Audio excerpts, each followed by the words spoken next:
our goal is not to be in power. That's not the end goal.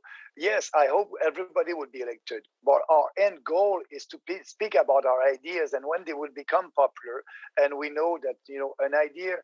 Uh, an idea will become popular if you speak about it. So the more we speak about it, the more support we'll have, and the more candidates will be elected.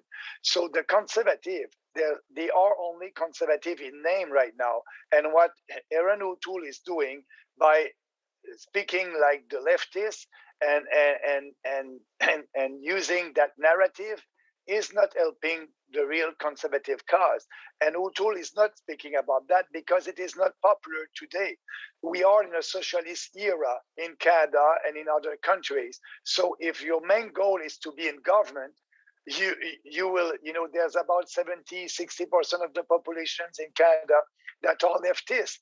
So that's why the conservative is going to the left, because their only goal is to be in government.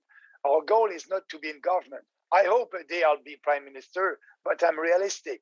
Our goal is to have increase our percentage of the vote, to have some candidates that will be elected this election, and growing our support. And the next election will be more powerful, will be more candidates.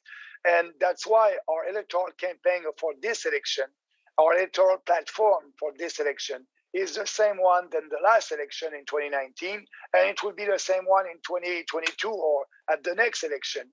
Because why do you think these ideas are so important? That so Canadians are going to often vote to throw someone out rather than to bring someone in, let's say. And maybe often that's how democracies function, and it's hard to say whether that's a good thing or a bad thing. That isn't what you're doing precisely. You're trying to bring these ideas into a wider public forum. Why do you think that's so important, and why do you think that you have the background knowledge to make that decision? Because you formed a party, you're changing the political landscape in Canada. You're taking a big personal risk as well. This isn't an easy thing to do. So what is it that you're doing, that you're offering, that's so vital and important that all of that is worthwhile?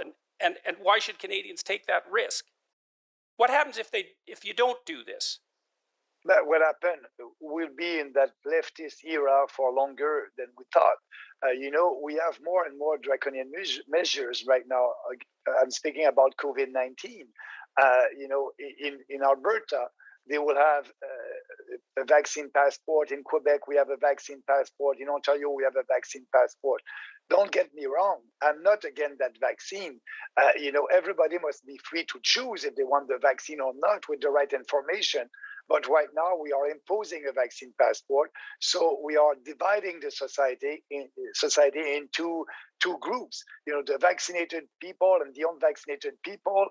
And some of them will have more rights than others. That's not what we want in a free society. Everybody must be equal before the law. And we know that everybody can spread the virus, the vaccinated people and the unvaccinated